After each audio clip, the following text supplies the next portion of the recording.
Welcome to Pat's Cast, the unofficial Regina Pats podcast. I'm Matt. I'm Chris. This is our Memorial Cup review episode for May 29th, 2018. Steele and Aslan center, puck dropped in the 2018 MasterCard Memorial Cup final is underway. Drops into the slot, Crossman shoots, great glove save, McCuddock! Bradley ahead for Steele, he's got a 2-on-1 with Legion. Steele right wing across the line, left side, Legion shoots off the post short side, and the rebound left wing is out to center ice for VL. What a chance for Legion. And the T-Toss celebrates. Memorial Cup champions here in Regina. So this is our Memorial Cup review episode, and I guess essentially it's our season finale wrap-up episode.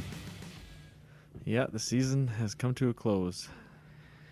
It has. I just want to preface this episode as saying this team, no matter what happened in this Memorial Cup, I'll always remember this team. It's the one that inspired us to do this podcast. I really enjoyed watching the season, them go from, I don't know, we'd say potentially pretty bad, and building this team up to what I consider Memorial Cup contenders. The playoffs didn't go okay, but I mean that's that. But this team wasn't a playoff team.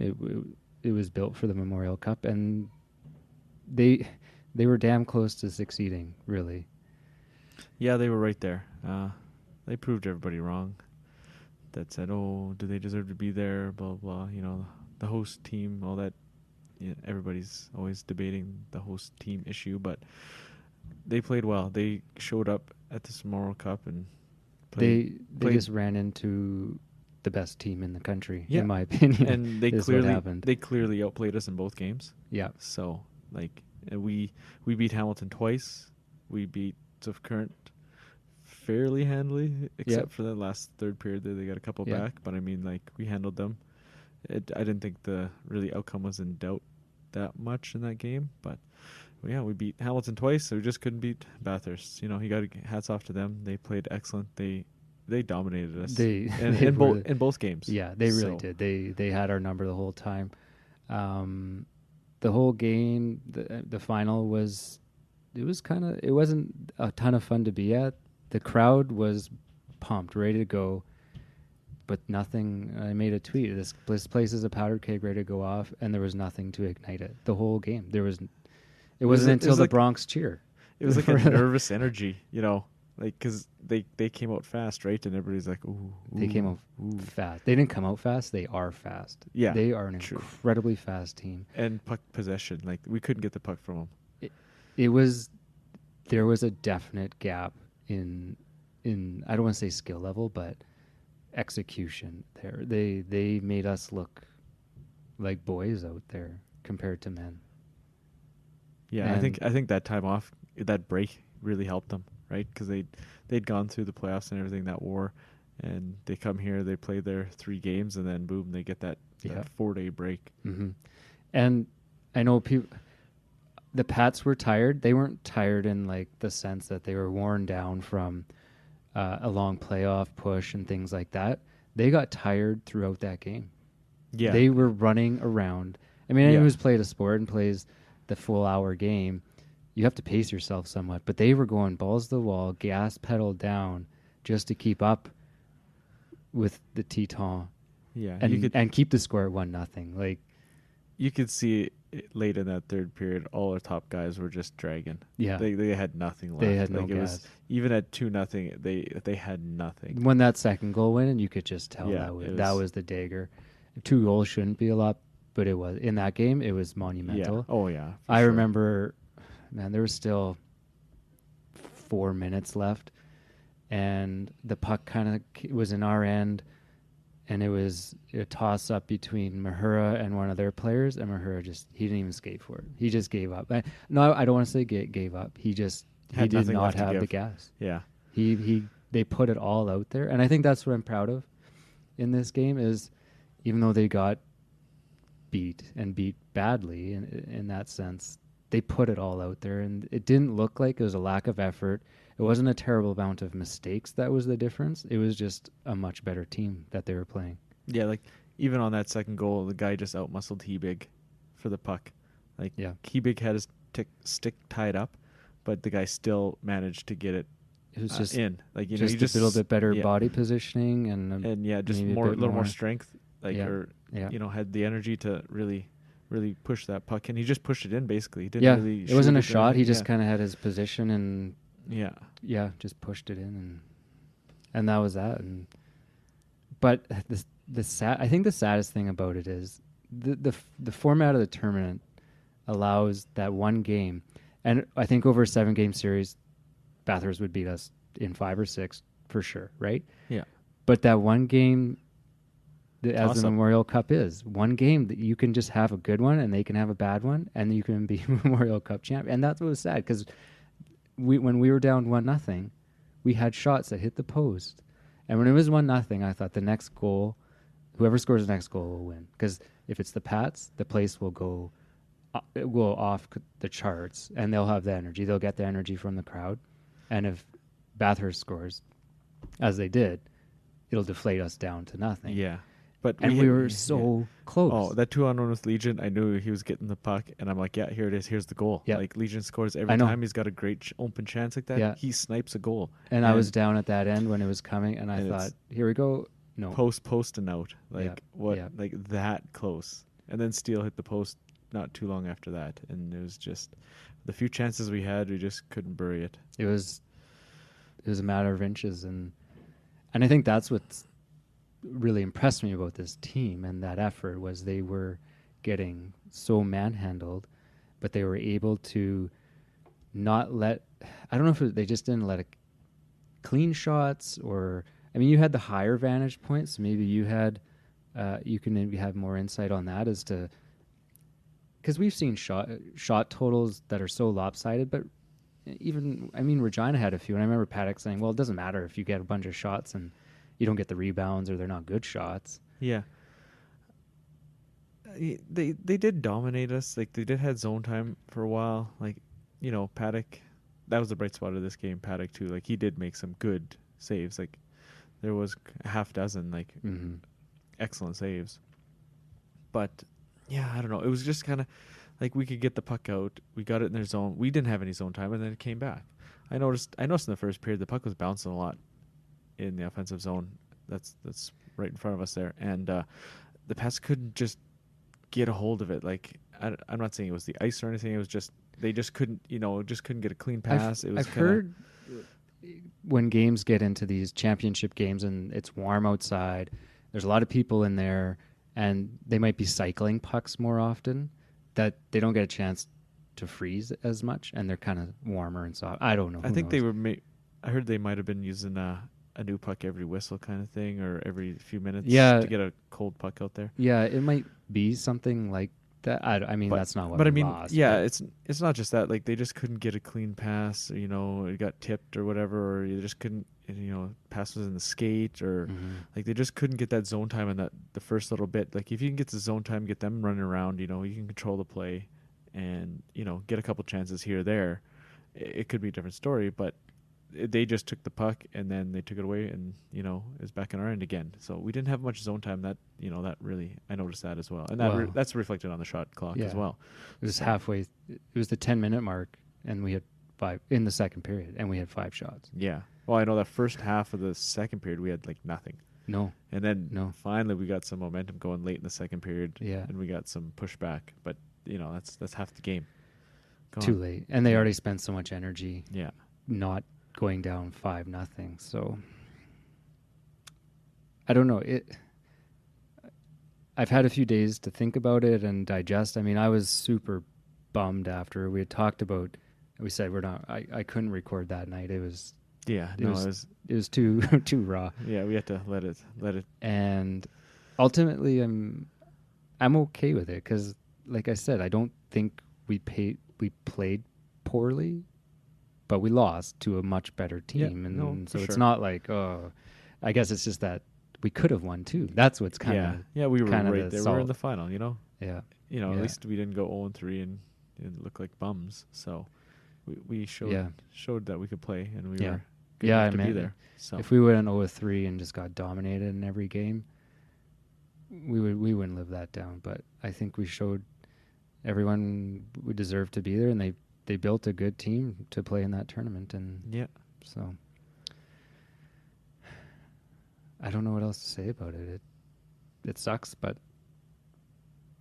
I'm already starting to think of next year. I really like, as a junior hockey fan, this is what happens. It's a cyclical sport and league, and we have.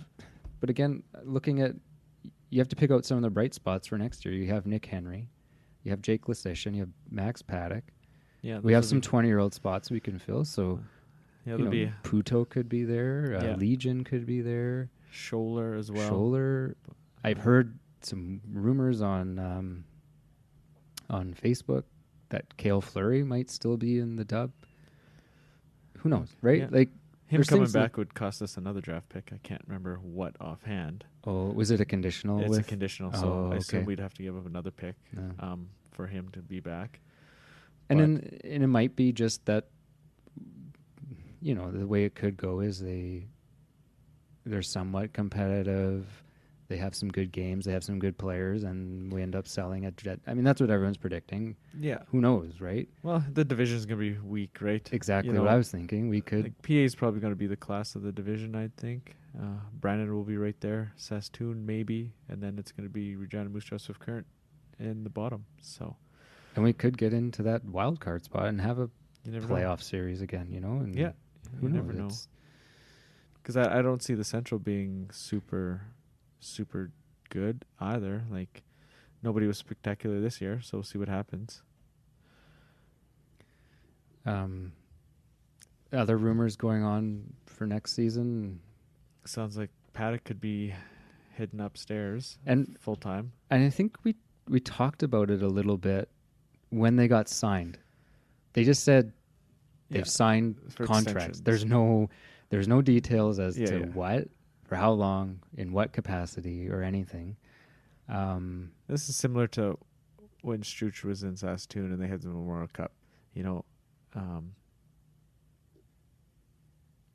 Lord Mulliken was the head coach, and then they had the Memorial Cup, and then he stepped away, older coach, and then Struch moved in, and he handled a couple years after that, and then didn't go very well. But ownership, I think, in Saskatoon isn't the greatest. They have meddling fingers and stuff. And like we've said in this many times, this organization seems to be turning the corner to building that program of success, something that will self-sustain and isn't a one-shot glory here. And it might not be this season, but it's something they're building towards, and that's what's encouraging. They're gonna have to. It's gonna take a couple of years and start building it back up, and kind of have hopefully a consistent franchise. I was looking, this Tyler Kroom on that WHL listed some of our possible players returning. So you have Legion, Lesishin, Henry, Holmes, Mahovlich, Pratt, Nyhoff, Morisseau, Sidaway, and then Dubinsky could be in that mix too. Yeah, he'll be able full time next year. And then if we think about it, we're losing probably Oxenen. Yeah, he'll be gone. And Hayek. So then you get two imports that you can bring in. Yeah. So that, and they're usually older guys, right? Well, it depends what you want to do. You can pick an older guy, or you can pick a younger guy to have a couple of years. Like, we picked an older guy because we knew we wanted an older guy. Yeah. And Oxenden turned out to be a pretty good pick for the last pick of the import draft, 120th overall. Okay. I didn't know he was that late. Yeah, because we were the number one team, so we had the 60th pick and the 120th pick. Okay. So. Right. So, you could bolster your roster there a little bit. And then you look at the defense. Who does he got there? Hyman, Puto, Harkins, Creta, Galvis. Right. So one spot. Like, they don't have. These Scholler, aren't all. So they're picking Hyman over Scholler because both those are 19s. Speaking of Hyman, years next year. Got to go back. Did you see his reaction on the bench? No, I didn't. The guy was. I heard about it, but I didn't see it. And I guess we're kind of backtracking here, but whatever. It just and John Paddock spoke to it in his after game presser. Yeah. Just how much these guys had come together. And even like when we're talking about it, it feels like this team has been together for a lot longer than they have. Like, to me, like Hayek and Hebig and Hyman and Puto and Leach, all these guys feel like they've been around for a while. Like I've got to quote unquote know them, but really got to watch them and appreciate them for who they are as players. And I mean, they've only been here for a few months. Yeah. And came together, and you could just see the bond they had and how much this game meant to them, and meant to them to win, but for each other. Like, Hyman was an absolute mess on the bench. Like, so yeah, that's tough. Yeah, Paddock mentioned the trip to Banff there right before their 5-game road swing through Alberta there while the Brier was going on. And he said, once he got away, that team bonding goes on. And they knew they were going to be together till hopefully Sunday. So, they had plans in place to be playing late. So, and then the 6 weeks, just together every day, practicing, working on strategy and stuff. So, come together, you hang out with the same guys for that long, they seem together. To have that chemistry. Like, we never heard too much, and maybe they removed part of the problem. I mean, that's another bit of rumors and controversy it was Gabriel not fitting in there, right? Because one of the things someone brought up, he didn't have one of those jerseys. Yeah, there's no jersey. No jersey, nothing. So he's off. Yeah. He was not part of that team. Yeah, I don't know if that boot maybe was just for looks or what. Yeah, he might have, who knows, right? It seems odd because we had him here before, so we knew what he was about. And, he wouldn't trade for a guy that, that would put you in that situation. But sometimes you just have to cut your losses. But for him to not have one of those jerseys, someone brought that up because we were talking about, that's a segue into I never even thought about that. The Memorial Cup jerseys. He didn't have one. There's lots out there. Yeah. I went in, I thought, I like Puto. I'll put a little bit of scratch on that. I think I put one of the first bids. It was like, my max was $250 or something. That quickly went, and now, man, those prices went astronomical. Yeah. No, yeah, I put a one large down on Oxen in there.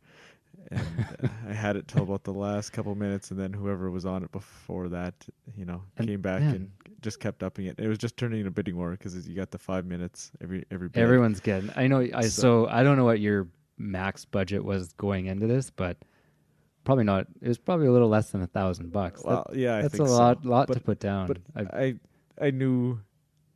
Yeah, I figured it wasn't going to be under $1,000 because it was already. They were all.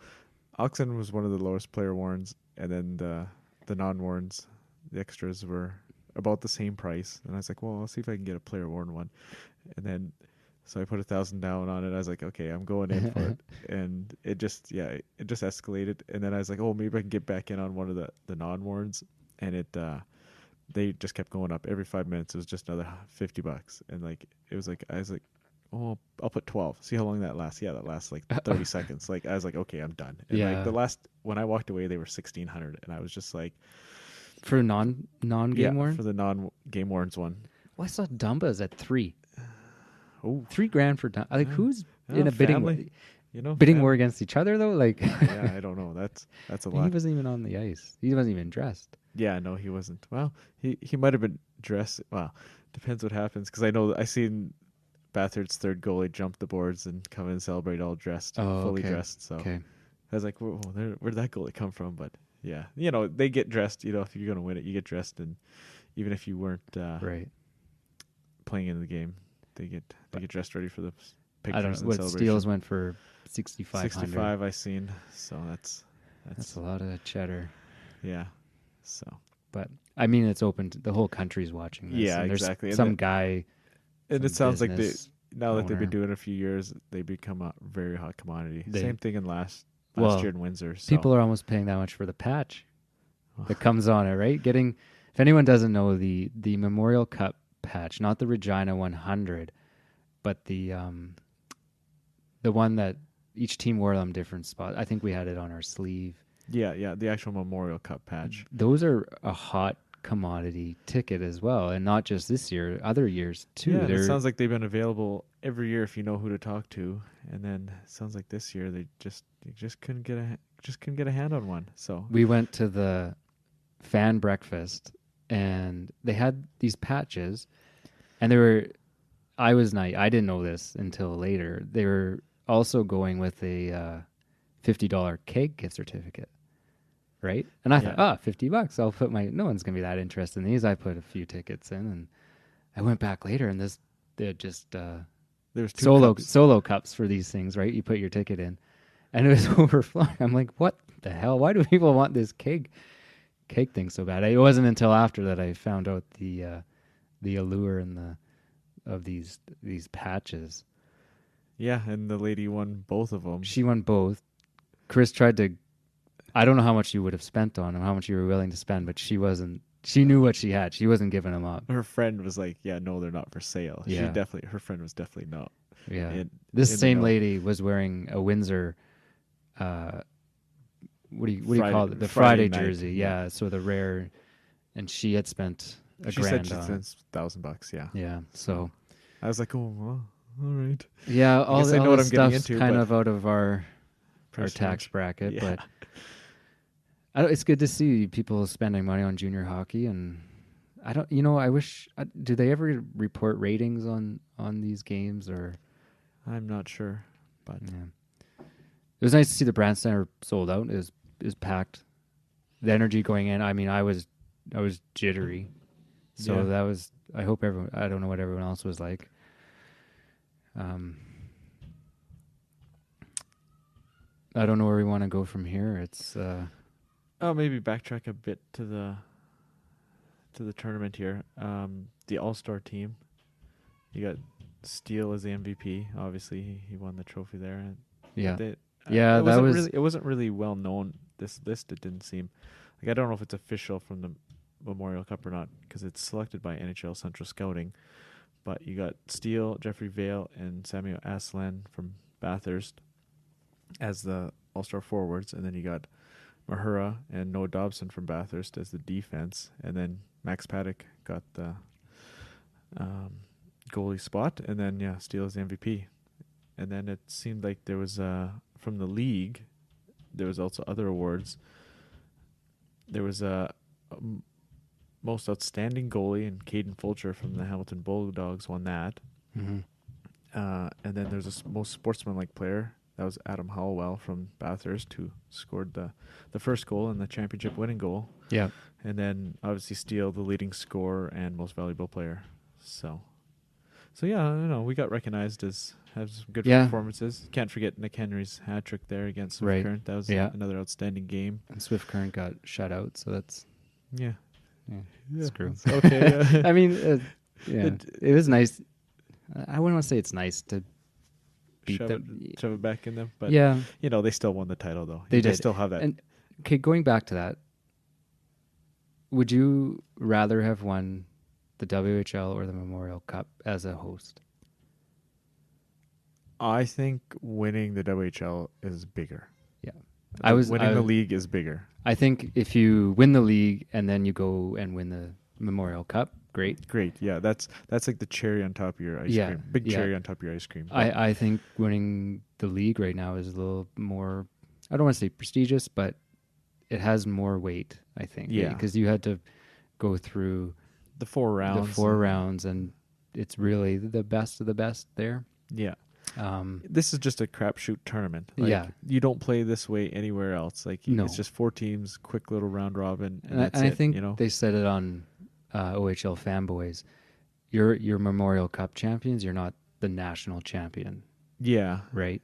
Yeah. You can't take that claim because it is such a crapshoot. It's not a 7-game series, which is every other. And you get a free entry being a host. Right? Yeah, exactly. So, definitely, it is prestigious to win it, obviously. Mm-hmm. But when a host wins it, there is that asterisk. And I'm not, that's just the way it is. Even if we would have won, there's just still that asterisk there. The thing I don't appreciate is everybody just crapping on. But the host. they almost think like Regina purposely lost that series or something. Like that was their strategy to lose the first round and go. If anybody watched a second of that series, they would like give me a break. And even leading into the playoffs, if they would have lost one more game, they would have gone through the other division. Yeah, the quote unquote easier. And I'm not saying they would have won, but it would have been easier than going through Swift Current and potentially Moose Jaw. Yeah, and they may have lost in the first round too. I'm not saying, but if they were any sort of strategy with fixing games or losing games on purpose or whatever, they would have gone that way and had a few more rounds possibly. But to say, I don't like, the Windsor strategy now is just losing the garbage. first round. It's just stupid. Like nobody's doing that. No. Yeah. They lost. Windsor lost in overtime in Game 7. And we lost in Game 7 by a goal. So yeah, I know. I've seen a lot of just crapping on Regina. Oh, they didn't deserve to be there. Oh, blah blah.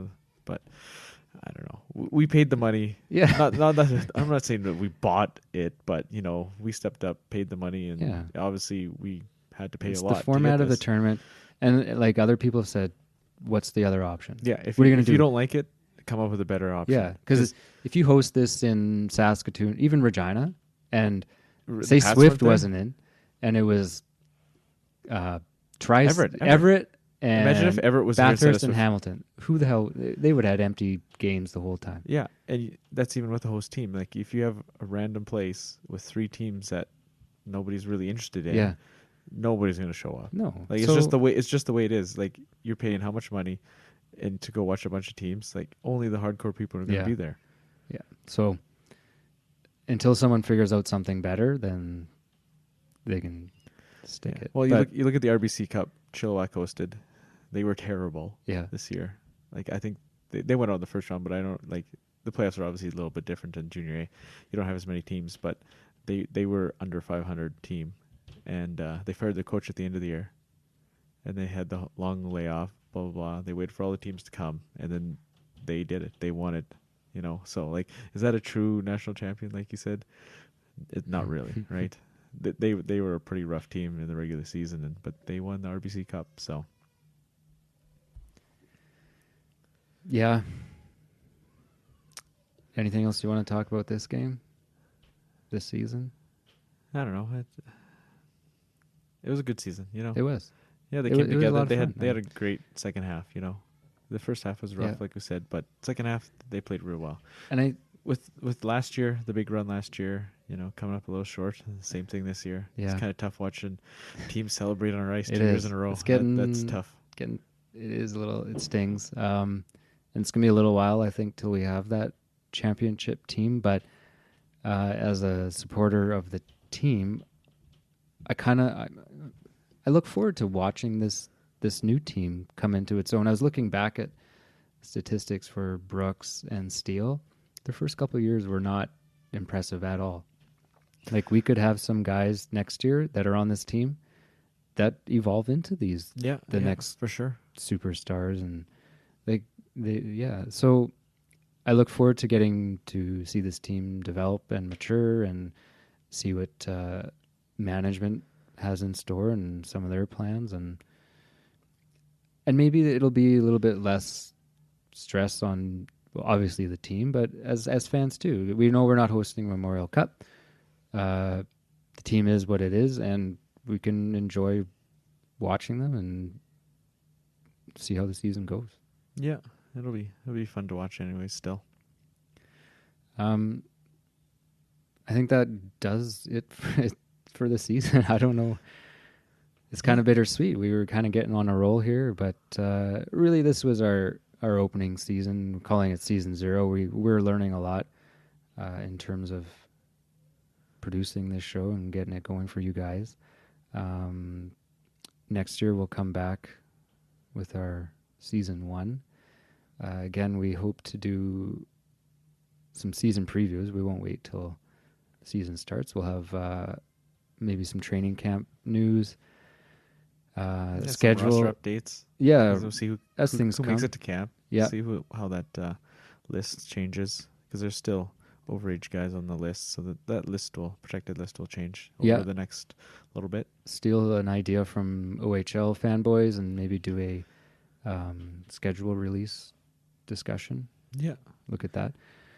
Always this year had some weird things. That little series against Moose Jaw and 3 in a row. That was odd. Yeah. We'll see what the road trip looks like next year. Could be interesting. But I just want to give a shout out and thanks to everyone that helped us through starting this up. Steve from OHL Fanboys. You had Brandon from Draft Geek do an excellent review there. So. Yeah. And just on Twitter, all the feedback, you guys, we honestly see that and look at it.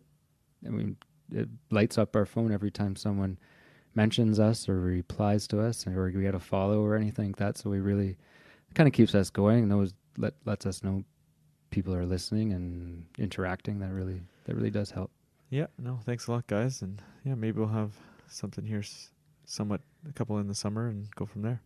Yeah, so it's not all bad. It was a good run. I had a ton of fun this season. I honestly do look forward to next season.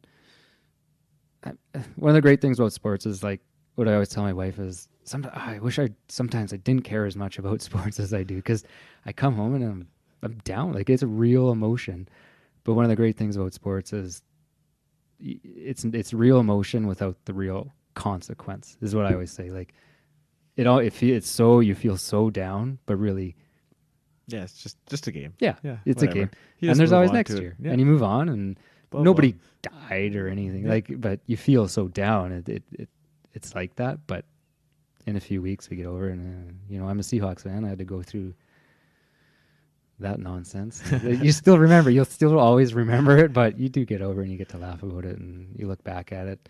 I have that signed jersey from this team. I'll put that up on the wall, and I think I'll always think back to it. It was a great season. Yeah, we're not going to be having the Memorial Cup here. Well, maybe not that soon, but you never know with this whole economic situation. Yeah. You never know, but it's probably not going to be here for a while. So, we'll just have to go through the front door next time. So, hopefully that's in a few years. Yeah, and hopefully there's one a little closer by we can get to, and that'd be nice. Yeah. Anything else you want to say? No, I'm good. Okay, we'll wrap up this season, and keep your eye on Twitter and your podcast feeds, and we'll announce anytime we get something out. Okay? All right, thanks, guys. All right, have a good summer, everyone. Picked off by Colby Scissors of the Broncos at the left half on the Regina zone. Turns it over. 2-on-1. Steele and Henry again. Steele right wing across the blue line. Waits, goes left side. Henry shoots and scores! Henry's got a hat trick! From the Patrick